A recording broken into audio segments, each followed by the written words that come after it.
Градостроительная деятельность в регионе, организация проведения капитального ремонта в многоквартирных домах, социальная поддержка детей-сирот и детей, оставшихся без попечения родителей.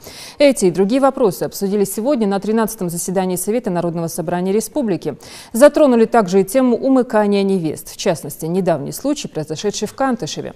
Председатель парламента дал поручение профильному комитету Народного собрания вернуться к рассмотрению законодательной инициативы, которая предусматривает уголовную ответственность за похищение девушки даже с целью вступления в брак. Я сейчас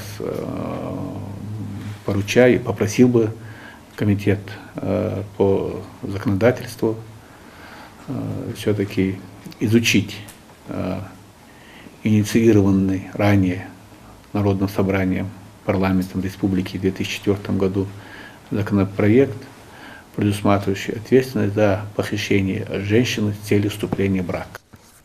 В Центре занятости населения по Сунжинскому району помогли трудоустроиться людям с ограниченными возможностями.